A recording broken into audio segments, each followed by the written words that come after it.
അപ്പോൾ നെക്സ്റ്റ് നമ്മൾ ഇന്നത്തെ വീഡിയോയിൽ പറയാൻ ഉദ്ദേശിക്കുന്നത് ഒരു പ്രോബ്ലം സോൾവിങ് സ്ട്രാറ്റജീസ് ആണ്. അപ്പോൾ പ്രീവിയസ് വീഡിയോയിൽ എന്താണ് പ്രോബ്ലം സോൾവിങ് സ്ട്രാറ്റജീസ് എന്ന് പറഞ്ഞു.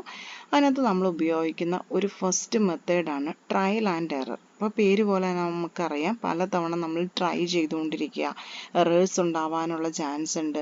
സോ എറേഴ്സ് വന്നു കഴിഞ്ഞാൽ വീണ്ടും നമ്മൾ ആ എറേഴ്സ് സോൾവ് ചെയ്യുന്ന രീതിയിൽ വീണ്ടും ചെയ്യുക. ഇങ്ങനെയൊക്കെ ചെയ്യുന്ന ഒരു മെത്തേഡിനെയാണ് ട്രയൽ ആൻഡ് എറർ മെത്തേഡ് എന്ന് പറയുന്നത്. It is a problem solving സ്ട്രാറ്റജിയാണ്. ട്രൈയിങ് വേരിയസ് സൊല്യൂഷൻസ്, പലതരത്തിലുള്ള സൊല്യൂഷൻസ്. ഒരു പ്രോബ്ലം നമുക്ക് ഇനീഷ്യൽ സ്റ്റേറ്റിൽ നിന്നും ഗോൾ സ്റ്റേറ്റിലേക്ക് എത്തണം, നമ്മൾ ഉദ്ദേശിക്കുന്ന ഒരു ഔട്ട്പുട്ടിലേക്ക് എത്തണം. അതിന് വേണ്ടിയിട്ട് നമ്മൾ എന്ത് ചെയ്യുന്നു? ഫസ്റ്റ് കുറേ സൊല്യൂഷൻസ് ട്രൈ ചെയ്യുന്നു. അതിനകത്ത് എറർ എന്തെങ്കിലും വന്നു കഴിഞ്ഞാൽ നമ്മൾ വീണ്ടും അടുത്ത സൊല്യൂഷൻ ട്രൈ ചെയ്യുന്നു. അങ്ങനെ ഡിഫറെൻറ്റ് വേരിയസ് ആയിട്ടുള്ള സൊല്യൂഷൻസ് ട്രൈ ചെയ്ത് നമ്മളൊരു ഔട്ട്പുട്ടിലേക്ക് എത്തുന്നതിനെയാണ് ട്രയൽ ആൻഡ് എറർ മെത്തേഡ് എന്ന് പറയുന്നത്. അപ്പോൾ ഒരു മെത്തേഡ് നമ്മൾ അപ്ലൈ ചെയ്തു, ആ മെത്തേഡ് കറക്റ്റായിട്ട് വർക്ക് ചെയ്യുന്നില്ല എങ്കിൽ നമ്മൾ അതിനെ എന്ത് ചെയ്യുക? എലിമിനേറ്റ് ചെയ്യുക. പിന്നെ ഇത് മെയിനായിട്ടും നമ്മൾ ഉപയോഗിക്കുന്നത് നമുക്ക് ഈ ഒരു കുറച്ച് സൊല്യൂഷൻസ്, ഫ്യൂ ഓപ്ഷൻസ് മാത്രം നമ്മുടെ മുന്നിൽ നിൽക്കുന്ന ഒരു അവസ്ഥയിലാണ് നമ്മൾ ട്രയൽ ആൻഡ് എറർ എന്നുള്ള ഒരു മെക്കാനിസം മെയിനായിട്ടും ഉപയോഗിക്കുന്നത്. അപ്പോൾ പെട്ടെന്ന് നമുക്കൊരു പ്രിൻ്റർ നമ്മുടെ ബ്രോക്കണായി, അതായത് പ്രിൻ്റർ വർക്ക് ചെയ്യാത്തൊരവസ്ഥയിലേക്ക് എത്തി. ഫസ്റ്റ് നമ്മൾ എന്ത് ചെയ്യുന്നു? സ്റ്റാർട്ടിങ് പല രീതി നമ്മൾ ചെക്ക് ചെയ്ത് നോക്കുന്നു. ആദ്യം നമ്മൾ അതിൻ്റെ ഇങ്ക് ലെവൽ, ഇങ്ക് തീർന്നിട്ടാണോ ഈ പ്രിൻ്ററിൽ എനിക്ക് തെളിയാതെ വരുന്നതെന്ന് നോക്കുന്നു. അതല്ല, ഇങ്ക് കറക്റ്റായിട്ട് നമ്മുടെ കയ്യിലുണ്ട് എങ്കിൽ നമ്മൾ നെക്സ്റ്റ് നോക്കുന്നു, നമ്മുടെ പേപ്പർ എവിടെയെങ്കിലും ജാം ആയിരിപ്പുണ്ടോ എന്ന് നോക്കുന്നു. ഓക്കെ, അതും കറക്റ്റ് ആയിട്ടുണ്ടെങ്കിൽ നമ്മൾ നോക്കുവാണ്. ഇപ്പം ഞാൻ എൻ്റെ ലാപ്ടോപ്പാണ് പ്രിൻ്ററുമായിട്ട് കണക്ട് ചെയ്തതെന്ന് വെക്കുക. അങ്ങനെയാണെങ്കിൽ കറക്റ്റായിട്ടുള്ള പ്രോപ്പറായിട്ടുള്ള ഒരു സോഫ്റ്റ്വെയർ നമ്മൾ ഇൻസ്റ്റാൾ ചെയ്ത് പ്രോപ്പർ പ്രിൻ്ററുമായിട്ട് നമ്മുടെ ലാപ്ടോപ്പ് കണക്ട് ചെയ്തിട്ടുണ്ടോ എന്ന് നോക്കുക. ഇങ്ങനെ ആദ്യത്തെ മെത്തേഡ് വർക്കൗട്ട് ആയില്ല, ഇങ്ക് തീർന്നിട്ടല്ല, അങ്ങനെയാണെങ്കിൽ അടുത്ത മെത്തേഡ് നോക്കി പേപ്പർ ജാം ആണോ, അങ്ങനെയല്ല എങ്കിൽ then അടുത്ത മെത്തേഡ് നോക്കി പ്രിൻ്റർ പ്രോപ്പറായിട്ട് ലാപ്ടോപ്പുമായിട്ട് കണക്ട് ചെയ്തിട്ടുണ്ടോ എന്ന്. It's an example for trial and error. ആദ്യം നമ്മൾ ഇങ്കിൻ്റെ ലെവൽ ട്രൈ ചെയ്തു, അതല്ല എന്ന് മനസ്സിലായി കഴിഞ്ഞപ്പോൾ നമ്മൾ പുറകിലേക്ക് വന്നിട്ട് പേപ്പർ ജാം ആണോ എന്ന് ചെക്ക് ചെയ്തു. അതല്ല എങ്കിൽ വീണ്ടും നമ്മൾ എന്ത് ചെയ്യുന്നു? പ്രിൻ്ററും ലാപ്ടോപ്പും തമ്മിലുള്ള കണക്ഷൻ ചെക്ക് ചെയ്യുന്നു. അങ്ങനെ ഡിഫറെൻറ്റ് സൊല്യൂഷൻസ് അല്ലെങ്കിൽ ഡിഫറെൻറ്റ് സ്ട്രാറ്റജീസ് അല്ലെങ്കിൽ ഡിഫറെൻറ്റ് മെത്തേഡ്സ് നമ്മൾ അപ്ലൈ ചെയ്തിട്ടാണ് ഒരു പ്രോബ്ലം സോൾവ് ആയോ എന്ന് നമ്മൾ നോക്കുന്നത്. പിന്നെ ഈ സംഭവം എന്ന് പറയുന്നത് നോട്ട് ടൈം എഫിഷ്യൻറ്റ് സ്ട്രാറ്റജിയാണ്. കാരണം കുറേ ടൈം നമ്മുടെ പോകും, എന്നാൽ പോലും നമ്മളിത് കോമൺ ആയിട്ട് യൂസ് ചെയ്യുന്ന ഒരു മെത്തേഡാണ്. അപ്പോൾ ഇത് മെയിനായിട്ട് ഉപയോഗിക്കുന്നത് ഫ്യൂ ഓപ്ഷൻസ്, നമ്മുടെ കയ്യിൽ കുറച്ച് ഓപ്ഷൻസേ ഉള്ളൂ, അതായത് ഒരു മിനിമം 10 ഓപ്ഷൻസ് ഒക്കെ, അതാണെങ്കിലാണ് നമുക്ക് മാറ്റി മറിച്ച് ചെയ്ത് നോക്കാൻ പറ്റുള്ളൂ. ഒരുപാട് ഓപ്ഷൻസ് അവൈലബിൾ ആണെങ്കിൽ ട്രയൽ ആൻഡ് എറർ മെത്തേഡ് നമ്മൾ യൂസ് ചെയ്യാറില്ല. It is A basic learning method. Normally എല്ലാവരും ചെയ്തു വരുന്ന ഏറ്റവും ബേസിക് ആയിട്ട് ഒരു പ്രോബ്ലം സോൾവ് ചെയ്യാൻ വേണ്ടിയിട്ട് നമ്മൾ ഉപയോഗിക്കുന്ന ഒരു മെത്തേഡാണ് ട്രയൽ ആൻഡ് എറർ മെത്തേഡ്. അതിനകത്ത് മെയിനായിട്ടും it involves the eliminating mistakes. ഇപ്പം നമ്മൾ ഒരെണ്ണം ചെയ്തു എന്ന് വിചാരിക്കാം, അപ്പോൾ അതിനകത്ത് മിസ്റ്റേക്സ് വരാം. ദെൻ അങ്ങനെയാണെങ്കിൽ നമ്മൾ എന്ത് ചെയ്യുന്നു? എന്താണ് ആ മിസ്റ്റേക്സ് ഐഡൻറ്റിഫൈ ചെയ്യുന്നു. ഫോർ എക്സാമ്പിൾ, ഇപ്പോൾ ഒരു പ്രോഗ്രാം നമ്മൾ ചെയ്യുവാണ്. Program means is a language, computer മനസ്സിലാകുന്ന ഒരു ലാംഗ്വേജിലേക്ക് കൺവേർട്ട് ചെയ്യുന്ന അൽഗോരിതത്തിനാണ് നമ്മൾ പ്രോഗ്രാം എന്ന് പറയുന്നത്. ഓക്കെ, നമ്മുടെ കയ്യിലൊരു സീക്വൻസ് ഓഫ് സ്റ്റെപ്സ് ഉണ്ട്. ഇനീഷ്യൽ സ്റ്റേറ്റിൽ നിന്ന് ഗോളിലേക്ക് എത്താൻ വേണ്ടിയിട്ട് നമ്മുടെ കയ്യിലൊരു കുറേ സീക്വൻസ് ഓഫ് സ്റ്റെപ്സ് ഉണ്ട്. അതിനാണ് നമ്മൾ അൽഗോരിതം എന്ന് പറയുന്നത്. ദെൻ ഈ അൽഗോരിതത്തിനെ നമ്മൾ ഏതെങ്കിലും ഒരു പർട്ടിക്കുലർ ലാംഗ്വേജിലേക്ക്, കമ്പ്യൂട്ടർ മനസ്സിലാവുന്ന ഏതെങ്കിലും ഒരു ലാംഗ്വേജിലേക്ക് കൺവേർട്ട് ചെയ്യുന്നതിനാണ് നമ്മൾ പ്രോഗ്രാം എന്ന് പറയുന്നത്. സോ നമ്മൾ പ്രോഗ്രാം ടൈപ്പ് ചെയ്തുകൊണ്ടിരുന്നു. അതിനകത്ത് നമ്മൾ അത് എക്സിക്യൂട്ട് ചെയ്യുന്ന സമയത്ത് നമുക്ക് കുറച്ച് എറേഴ്സ് വരുന്നു, അല്ലെങ്കിൽ നമ്മൾ ഉദ്ദേശിക്കുന്ന ഔട്ട്പുട്ടിലേക്ക് എത്തിയില്ല. അങ്ങനെയാണെങ്കിൽ നമ്മൾ എന്ത് ചെയ്യുക? അത് എന്താണ് എത്താത്തതെന്ന് ഡിസ്കവർ ചെയ്യുക, കണ്ടുപിടിച്ചിട്ട് അതിനുള്ളൊരു സൊല്യൂഷൻ നമ്മൾ കണ്ടുപിടിക്കുക.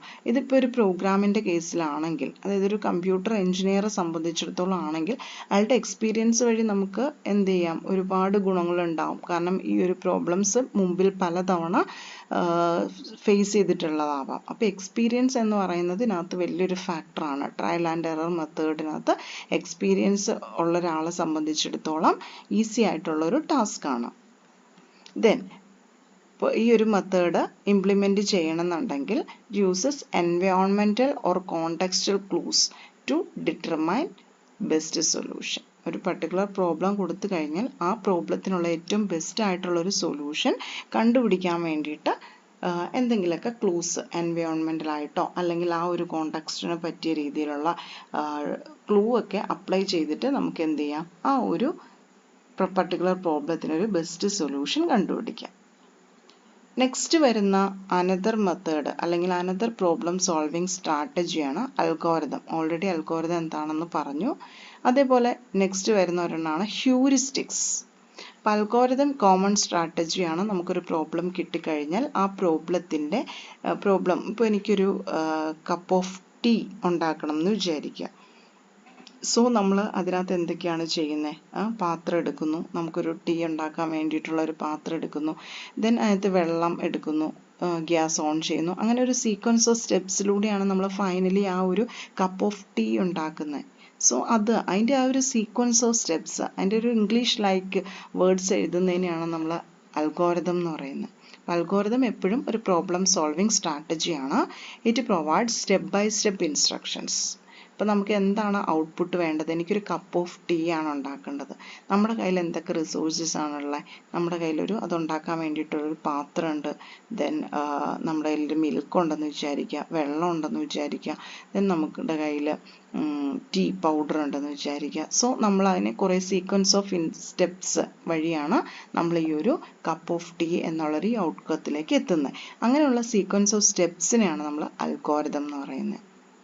ഓക്കെ, കുറേ ഫൈനൈറ്റ് നമ്പർ ഓഫ് സ്റ്റെപ്സ് ആയിരിക്കണം, ഒരുപാട് ലെങ്തി ആയിട്ടുള്ള ഒരു സ്റ്റെപ്സ് ആയിരിക്കില്ല. വിത്തിൻ നമുക്ക് കണ്ടു കഴിഞ്ഞാൽ മനസ്സിലാവുന്ന രീതിയിലുള്ള സ്റ്റെപ്സ് ആയിരിക്കണം. നമ്പർ ഓഫ് സ്റ്റെപ്സ് ലിമിറ്റഡ് ആയിരിക്കണം. അതിനെയാണ് അൽഗോരിതം നമ്മൾ പറയുന്നത്.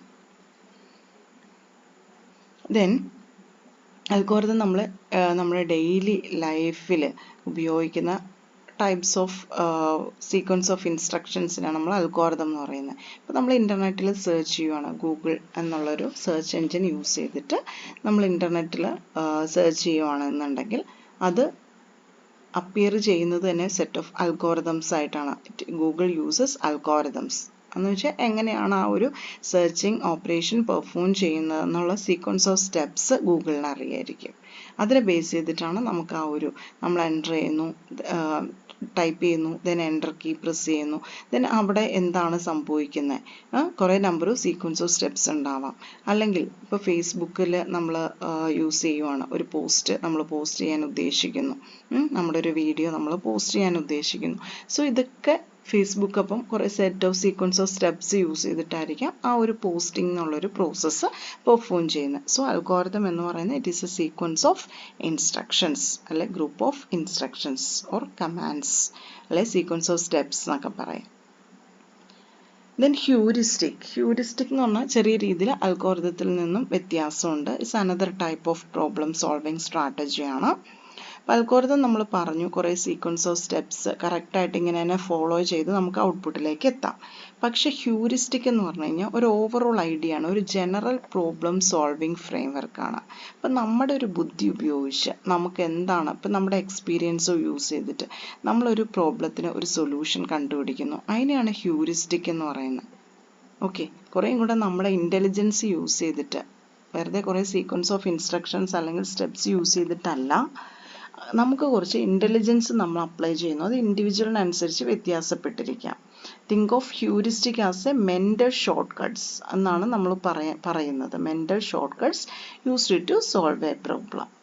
അപ്പം നമ്മുടെ കുറച്ചുകൂടെ ഇൻ്റലിജൻസ് അപ്ലൈ ചെയ്തിട്ട് നമ്മൾ ഒരു സൊല്യൂഷനിലേക്ക് എത്തുന്നതിനാണ് ഹ്യൂറിസ്റ്റിക് പ്രോബ്ലം സോൾവിങ് സ്ട്രാറ്റജി എന്ന് പറയുന്നത്. It's a rule of thumb. കുറേ നമ്മുടെ എക്സ്പീരിയൻസിനെ ബേസ് ചെയ്തിട്ട് നമ്മളൊരു പർട്ടിക്കുലർ പ്രോബ്ലം എങ്ങനെയായിരിക്കണം സോൾവ് ചെയ്യണമെന്ന് മനസ്സിലാക്കി എടുക്കുന്നതിനാണ് നമ്മൾ റൂൾ ഓഫ് തമ്പ് എന്ന് പറയുന്നത്.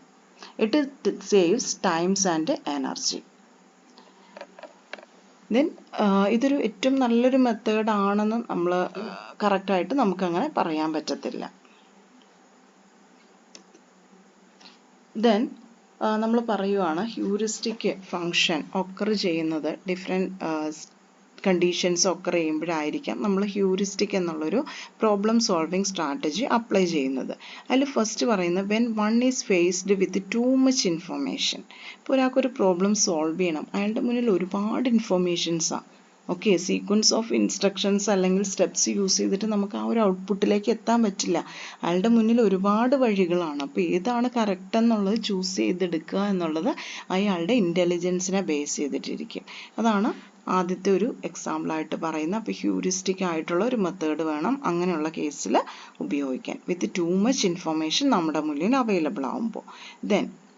പിന്നെ നമുക്കൊരു ഡിസിഷൻ എടുക്കാനുള്ള ഒരു ടൈം ലിമിറ്റഡ് ആണെന്ന് വിചാരിക്കുക. പെട്ടെന്നൊരു ഡിസിഷൻ എടുക്കണം. അപ്പോൾ നമുക്ക് എന്താണോ നമ്മുടെ ഇൻ്റലിജൻസിൽ തോന്നിയേ ആ ഒരു ഡിസിഷൻ നമ്മൾ എടുക്കുക. When the decision is to be made unimportant, ഇപ്പോൾ ഡിസിഷൻസ് നമുക്ക് അത്ര പ്രാധാന്യം ഇല്ലാത്തൊരു കേസസ് ഒക്കെ വരാം. അപ്പം അങ്ങനെ വന്നു കഴിഞ്ഞാലും ഹ്യൂറിസ്റ്റിക് ആയിട്ടുള്ള മെത്തേഡ് നമ്മൾ എന്താണ് ഇൻ്റലിജൻ്റ് ആയിട്ട് നമുക്ക് തിങ്ക് ചെയ്തിട്ട് കറക്റ്റ് ആണെന്നുള്ള മെത്തേഡ് നമ്മൾ ചൂസ് ചെയ്യുക. വെരി ലിറ്റിൽ ഇൻഫോർമേഷൻ വരുന്ന കേസിൽ ഇപ്പോൾ ഒരു ഡിസിഷൻ നമുക്ക് എടുക്കണം, പക്ഷെ അതിൻ്റെ ഇൻപുട്ടായിട്ട് കുറച്ച് ഇൻഫർമേഷൻസ് മാത്രമേ ഉള്ളൂ. അപ്പം അങ്ങനെ വരുമ്പോൾ നമ്മൾ എക്സ്പീരിയൻസിലൂടെ നമുക്ക് അറിയാൻ പറ്റും ഇതിന് മുന്നേ ഈ ഒരു പ്രോബ്ലം വന്നിട്ടുണ്ടോ, അങ്ങനെയാണെങ്കിൽ നമ്മൾ ഏത് മെത്തേഡാണ് യൂസ് ചെയ്തേക്കുന്നത്. അപ്പോൾ ആ രീതിക്കൊക്കെ നമുക്ക് എന്ത് ചെയ്യാം, ഈ ഹ്യൂറിസ്റ്റിക് മെത്തേഡ് അപ്ലൈ ചെയ്തിട്ട് നമുക്കൊരു സൊല്യൂഷൻ കണ്ടുപിടിക്കാം. When an appropriate heuristic happens to come into mind in the same moment, പെട്ടെന്ന് നമുക്ക് എന്താണോ നമ്മുടെ മനസ്സിൽ തോന്നുന്നത് ആ ഒരു രീതിയിലേക്കും വരുന്ന സിറ്റുവേഷൻ, ഇപ്പോൾ നമുക്ക് പെട്ടെന്നൊരു ആൻസർ കണ്ടുപിടിക്കണം. അങ്ങനെ വന്നു കഴിഞ്ഞു കഴിഞ്ഞാലും നമ്മുടെ മൈൻഡിൽ എന്താണോ തോന്നുന്നത് ആ ഒരു സംഭവം നമുക്ക് പ്രോബ്ലം സോൾവ് ചെയ്യാൻ വേണ്ടിയിട്ട് നമുക്ക് ഈ ഒരു ഹ്യൂറിസ്റ്റിക് മെത്തേഡ് അപ്ലൈ ചെയ്യാം. നമുക്കിപ്പോൾ ഒരു ക്വസ്റ്റ്യൻ പറയുകയാണ് എന്ന് വെച്ചാൽ ഒരു പ്രോബ്ലം പറയുകയാണ്. എനിക്കിപ്പം 3 മണിക്കൊരു മീറ്റിംഗ് ഉണ്ട് ഇന്ന സ്ഥലത്ത് വെച്ചിട്ട് എന്നൊരു ഇൻഫർമേഷൻ നമുക്ക് തലേന്ന് കിട്ടിയെന്ന് വിചാരിക്കാം. അപ്പോൾ നമ്മൾ അതിനനുസരിച്ചിട്ട് പ്ലാൻ ചെയ്യണം. നമ്മൾ ഹ്യൂറിസ്റ്റിക് സെർച്ച് ആണ് വരുന്നത്. നമ്മുടെ ഇൻ്റലിജൻസ് ഉപയോഗിച്ച് നമ്മൾ എന്തൊക്കെയാണ് പ്ലാൻ ചെയ്യണം, എന്തൊക്കെ കാര്യങ്ങൾ നമുക്ക് ചെയ്യാനുണ്ട് എന്നുള്ളത് നമ്മൾ അനലൈസ് ചെയ്യും അല്ലേ. ഇപ്പം നമുക്ക് മോർണിംഗ് മുതലുള്ള വേണമെങ്കിൽ പ്ലാൻ ചെയ്യാം. ഇനി ചില കേസിൽ നമ്മൾ എന്താ ചെയ്യുന്നത്, വർക്കിംഗ് ബാക്ക്വേർഡ് എന്നുള്ളൊരു കൺസെപ്റ്റ് അപ്ലൈ ചെയ്യും. വർക്കിംഗ് ബാക്ക്വേർഡ്, അതായത് എനിക്ക് എത്തേണ്ടത് 3 മണിക്കാണ്, ഇന്ന ലൊക്കേഷനിലാണ് എത്തേണ്ടത്. അവിടേക്ക് എത്താൻ വേണ്ടിയിട്ട് ഇപ്പം ഞാൻ കറണ്ട് ജോലി ചെയ്യുന്ന സ്ഥലത്ത് നിന്നും അല്ലെ കറണ്ട് പ്ലേസിൽ നിന്നും എനിക്ക് 30 മിനിറ്റ്സ് യാത്ര ചെയ്താൽ മാത്രമാണ് എനിക്ക് എവിടെ എത്താൻ പറ്റുള്ളൂ, 3 മണിക്ക് എനിക്ക് ഇന്ന കറക്റ്റ് മീറ്റിംഗ് ലൊക്കേഷനിൽ എത്താൻ പറ്റുള്ളൂ. എനിക്ക് ഇനീഷ്യലി നമ്മൾ നോക്കുവാണ് അറൈവ് ചെയ്ത് എത്തേണ്ട സ്ഥലം മീറ്റിംഗ് ടൈം എന്ന് പറയുന്നത് 3 ആണ്. 30 മിനിറ്റ് ട്രാവലിംഗ് ഉണ്ട്. അപ്പം നമ്മൾ എന്ത് വിചാരിക്കും, അങ്ങനെയാണെങ്കിൽ എനിക്ക് 2:30 ഇറങ്ങിയാൽ മാത്രമാണ് ഈ ഒരു 3 മണിയാകുമ്പം അവിടെ എത്താൻ പറ്റുള്ളൂ. ബാക്കിലേക്ക് നമ്മൾ ഓർക്കുക, 3 മണിക്കാണ് എത്തേണ്ടത്. നമ്മൾ പറയണം 30 മിനിറ്റ് എനിക്ക് ട്രാവലിംഗ് ഉണ്ട്, ഞാൻ 2:30 എത്തണം, 2:30 ഇറങ്ങണം. ഇനി നമ്മൾ നോക്കുവാണ് എനിക്കിപ്പോൾ കുറച്ച് വർക്ക് പെൻഡിങ് ചെയ്ത് തീർക്കാനുണ്ട് മീറ്റിങ്ങിന് മുന്നിൽ. അപ്പോൾ ഒരു മണിക്കൂർ നമുക്ക് പ്രിപ്പയർ ചെയ്യാനുണ്ടെന്ന് വിചാരിക്കാം. അപ്പോൾ അങ്ങനെയാണെങ്കിൽ നമ്മൾ ഓർക്കുവാണ് എനിക്ക് 1:30 to 2:30 പ്രിപ്പയർ ചെയ്യാം, 1 മണിക്കൂർ വേണം.